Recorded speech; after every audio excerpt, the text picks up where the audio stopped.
할렐루야. 우리 사랑하고 축복합니다. 오늘 특별 새벽 기도의 둘째 날, 하나님께서 우리 함께 읽은 이 본문의 말씀, 이 느헤미야의 기도지 않습니까? 이 기도를 통해서 우리의 신앙을 돌아보는 은혜 시간 되어지길 원합니다. 그래서 다시 서다 주님의 사명으로 오늘 두 번째 시간인데요, 무너진 곳에서 다시 서다라고 하는 제목으로 말씀 함께 나누고자 합니다. 느헤미야는 무너진 예루살렘 성벽을 보고 울었어요. 기도합니다.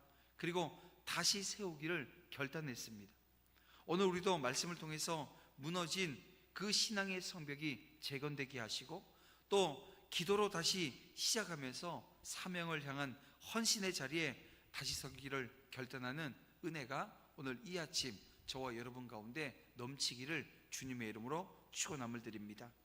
자, 우리가 읽지 않았던 1장 1절의 말씀을 한번 우리가 보면서 시작을 했으면 좋겠습니다. 여기 보면 이렇게 시작합니다. 하갈의 아들 느헤미야의 말이라 라고 하는 말씀으로 시작합니다. 여러분, 이런 표현은 이 예언서 초두에 흔히 나타나는 표현입니다. 근데 지금 우리가 읽고 있는 느헤미야는요, 예언서가 아니고요, 역사서입니다. 그러나 그렇다고 해서 이 본서를 여러분 예언서라고 이야기할 수 있을까요? 여러분, 우리 역사서에는 이런 표현이 없거든요.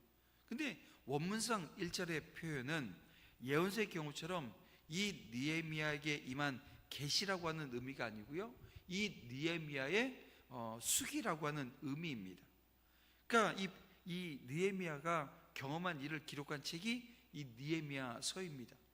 자, 어쨌든 1절을 다시 한번 보게 되어지면, 여기 보면 하갈야라고 하는 이름은 이 여호와가 어둡게 하다라고 하는 의미입니다. 그러니까 하갈야라고 하는 이름이 가지고 있는 뜻이 어둡다라고 하는 뜻을 가지고 있어요.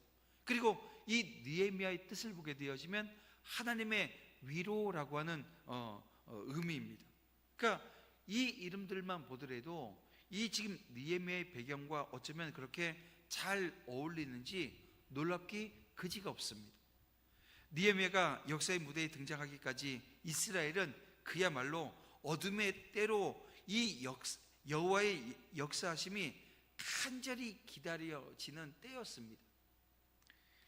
여러분, 예레미야가 이 역사의 무대에 등장하던 시기가 언제냐면 BC 444년 경입니다.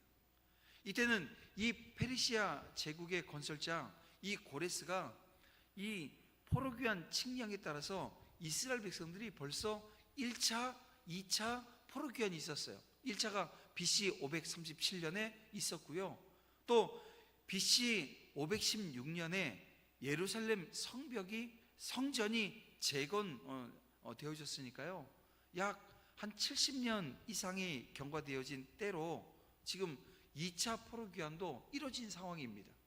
그러니까 포로로 잡혀갈 때 1차, 2차, 3차에 걸쳐서 잡혀갔듯이 지금 포로 귀환도요 1차, 2차, 3차에 의해서 오게 되어집니다. 그리고 하나님께서 말씀하신 이 포로로 잡혀갔는데 몇 년 동안 포로 생활을 해야 돼요? 70년간 포로 생활을 해야 됩니다.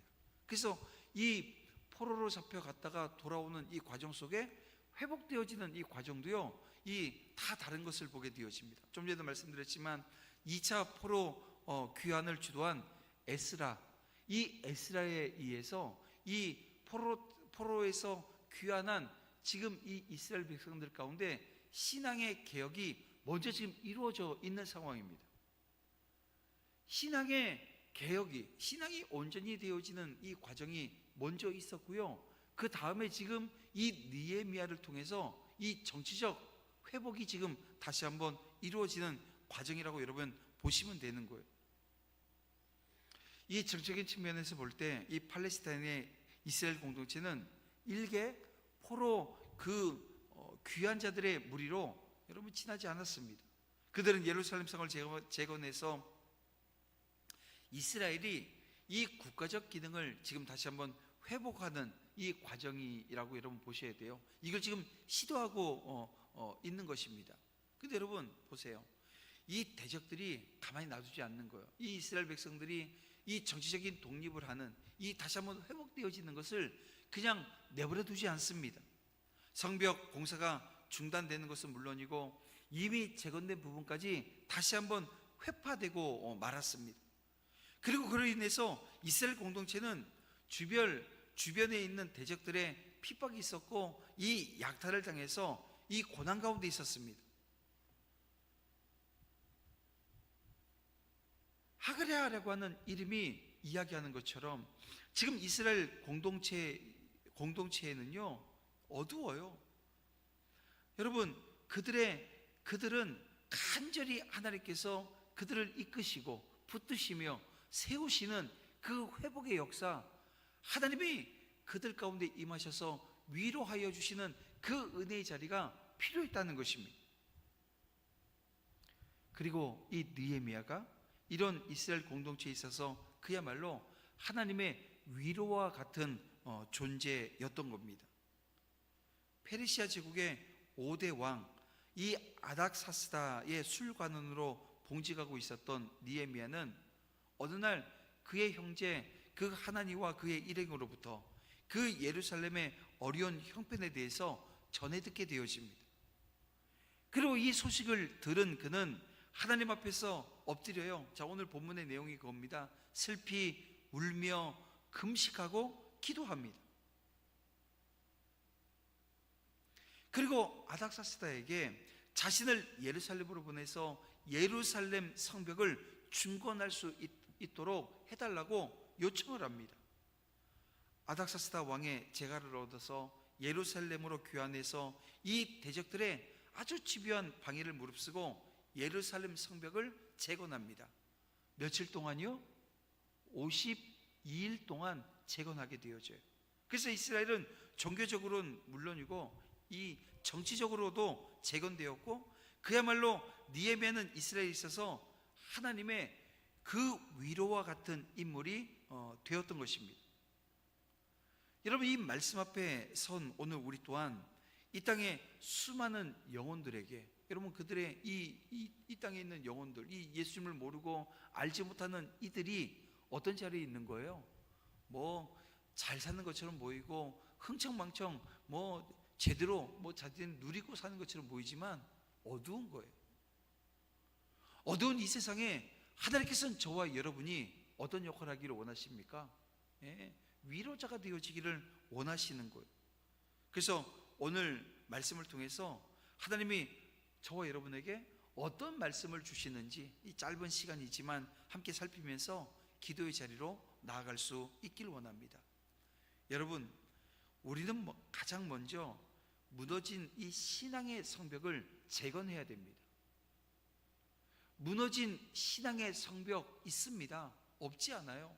여러분, 이 교회 공동체도 마찬가지지만 그 개인의 그 자리도 보게 되어지면 마찬가지입니다. 자, 오늘 본문에서 이 느헤미야는 예루살렘의 성벽이 무너졌다라고 하는 소식을 들어요. 이 4절 말씀을 보니까 듣고 앉아서 이 수일 동안 울며 금식하며 기도합니다. 그에게 이 성벽의 붕괴라고 하는 것은 이 단순히 물리적 문제, 그러니까 성벽이 무너졌으니까요, 이게 물리적인 문제 아닙니까? 이 물리적인 문제를 넘어서 하나님의 백성으로서의 이 정체성이 흔들렸다라고 하는 것을 의미했다는 것입니다. 여러분, 오늘 우리의 신앙의 자리를 한번 보세요. 저와 여러분의 신앙의 자리를 돌아보게 되어지면 분명히 무너진 부분이 존재합니다. 여러분, 이 무너진 신앙의 자리 보이지 않습니까? 주님과의 첫사랑이 식어버린 자리. 우리 어제 첫 시간을 통해서 이 계시록 2장 1절 7절 말씀, 에베소 교회를 통해서 첫 사랑이 식어버린 그 신앙의 자리에 대한 것들을 묵상했습니다. 여러분, 그 자리 우리에게도 있는 거예요. 말씀과 기도로 채워야 될 공간이 세상 염려로 가득 차버린 그런 자리도 있을 겁니다. 내 인생에 찾아온 여러 가지 문제들, 그 삶의 문제들, 하나님 앞에 엎드리고 기도해야 될 그 시간이 그냥 염려하는 거예요. 근데 여러분, 염려한다고 해서 해결되어질 것이 뭐가 있습니까? 형제 자매와의 관계가 깨어지고 사랑이 메말라 버린 자리 등등, 여러분 이 시간 우리가 우리의 신앙의 황폐함을 주님 앞에 내려놓고 여러분 간구해야 하는 겁니다. 그런데요, 오늘 우리 신앙이 성경적이어야 되는 거예요. 성경적 회복은 언제나 공동체로 임하는 것을 보게 되어집니다. 그렇습니다. 신앙의 사람 느헤미야는 민족의 아픔을 자신의 아픔으로 여길 만큼 강한 연대의식을 가지고 있는 사람이었던 거예요. 여러분, 그의 고통, 그의 슬픔, 여러분 이것은 단순한 민족애를 넘어서 하나님 앞에서 운명 공동체로서의 정체성을 깊이 인식한 결과인 것입니다. 이스라엘 민족이 하나님과의 언약 속에서 하나로 부름받은 것 여러분 기억하시지요? 그래서 여러분 이 민족이 여러분 한 사람의 죄 때문에 어떤 일이 발생해요? 민족이 고통받습니다. 그리고 그 한 사람이 하나님 앞에 온전히 섬으로 말미암아 그 민족이 축복받는 장면을 우리는 성경을 통해서 보게 되어집니다. 마찬가지예요. 신약 백성 되어진 오늘 신약 성도인 오늘 저와 여러분도 마찬가지입니다. 그리스도 안에서 하나 된 운명 공동체로 부름받은 거예요. 제가 이번에 중앙아시아 가서 이 고려인들, 여러분 그분들은 우리 민족입니다. 디아스포라 고려인들을 만나면서 그런 생각이 드는 거예요. 하나 되어진 하나님의 자녀. 근데 그분들이 예수를 모르는 분들을 제가 만났으면 그냥 고려인인 것보다 했는데 같은 믿음의 자리에 서 있는 거예요. 저와 여러분보다 훨씬 늦게 주님께 부름받은 사람들이긴 하지만 그분들이 믿음으로 신앙 안에서 하나님을 찬양하고 예배하며 하나님께서 회복하여 주실 그 신앙의 자리, 믿음의 자리, 그리고 통일이라고 하는 어떻게 보면 우리 민족에게 있는 가장 큰 과제를 놓고 기도하고 계시더라고요. 사랑하는 성도 여러분, 형제의 고통을 우리의 고통으로 여기고 함께 아파하며 돌아보는 것이 무엇입니까? 성도의 이 본질인 겁니다. 오늘 우리의 본질인 거예요. 성도된 우리의 본질이 거기 있는 거예요. 근데 여러분, 오늘 우리가 지금 살고 있는 이 시대를 보십시오. 이 시대 성지는요 연합이 아닙니다.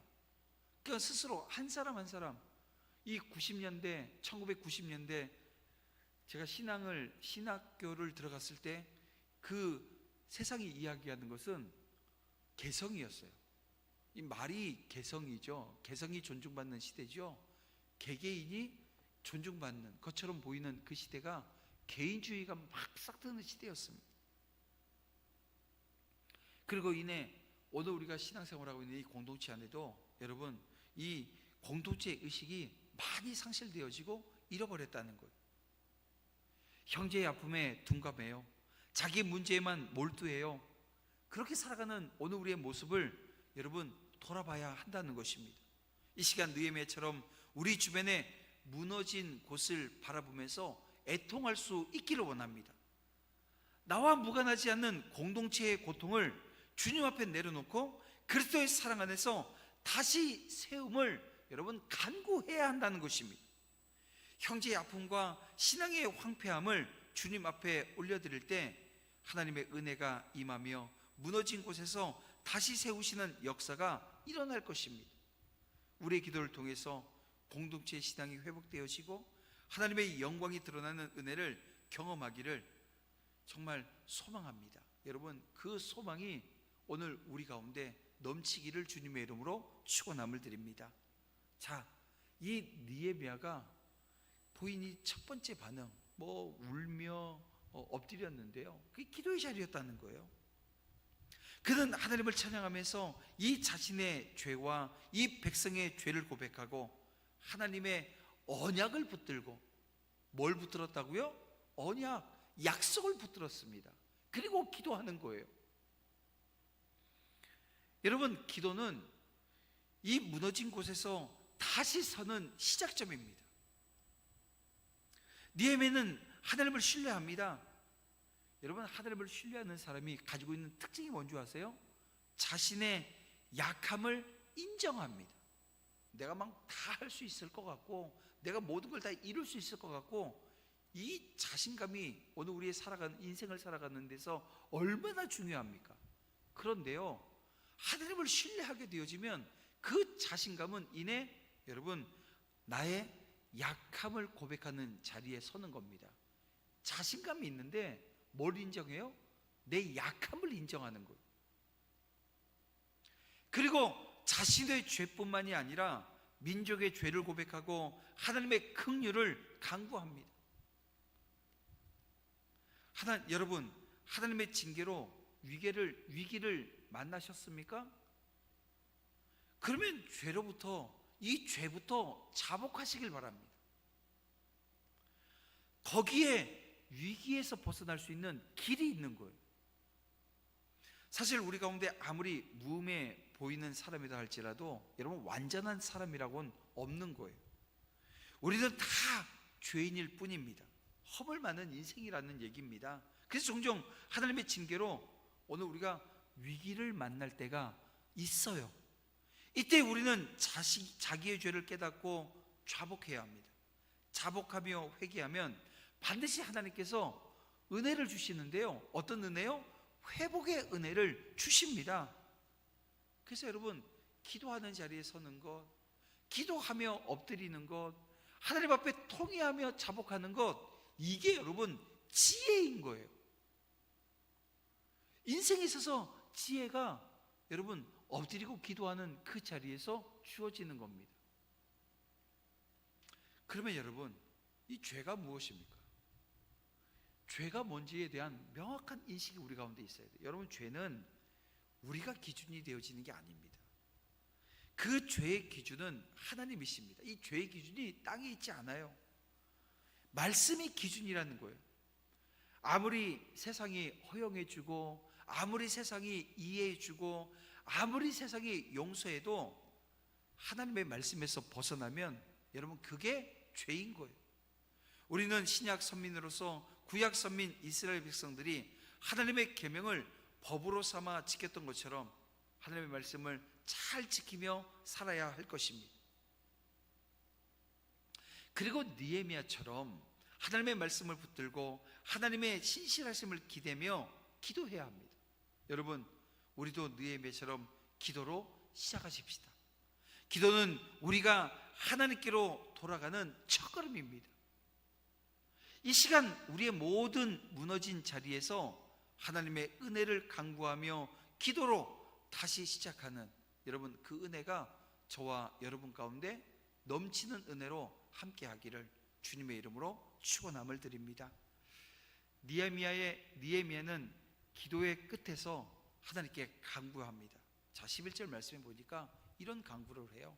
주여 구하오니 귀를 기울이사 오늘 종이 형통하여 이 사람들 앞에서 은혜를 입게 하옵소서라고 하는 기도를 합니다. 그는 기도와 함께 자신의 삶을 헌신해서 사명 감당할 준비를 했던 거예요. 여러분, 오늘 우리 성도들도 하나님을 기다리는 자들에게 느헤미야와 같이 하나님의 위로와 같은 존재가 되어야 될 줄 믿습니다. 사랑하는 성도 여러분, 들리십니까? 여러분, 오늘 우리의 영적인 귀가 열려야 되는 거예요. 귀가 열려야 됩니다. 고통당하는 자들의 신음소리를 여러분 들을 수 있어야 됩니다. 죄와 사단에 얽매여 종노릇하며 신음하는 자들, 여러분 사회적으로 또 이 경제적 압박 속에서 아파하는 자들의 그 소리가 들려야 된다는 거예요. 여러분, 그들의 신음은 하나님의 위로를 간절히 기다리는 부르짖음이에요. 여러분, 그 소리가 들려야 되는 거예요. 오늘 우리는 느헤미야를 통해서 하나님께서 우리를 이 세상에 두신 이유를 다시 묵상합니다. 느헤미야는 무너진 예루살렘 성벽을 보고 고통의 현장으로 뛰어들어 하나님의 위로가 되는 삶을 살았어요. 이제는 우리가 그 부름에 합당하게 여러분 응답할 차례입니다. 우리는 그리스도의 복음을 전해요. 이 죄와 사단의 권세 아래 신음하는 자들에게 자유를 선포해야 하는 겁니다. 우리는 사랑의 손길로 고통받는 자들의 그 짐을 함께 짊어지며 그들을 위로해야 합니다. 느헤미야는 하나님의 부르심 앞에 응답했습니다. 그는 고통당하는 자들을 외면하지 않았습니다. 여러분, 우리도 느헤미야처럼 하나님의 음성에 반응하며 그 부르심에 순종해야 하는 것입니다. 여러분, 느헤미야가 여러분 하나님의 위로가 되기 위해서 결단한 게 뭐예요? 여러분, 자신이 지금 누리고 있는 그 영화와 평안을 내려놓은 것입니다.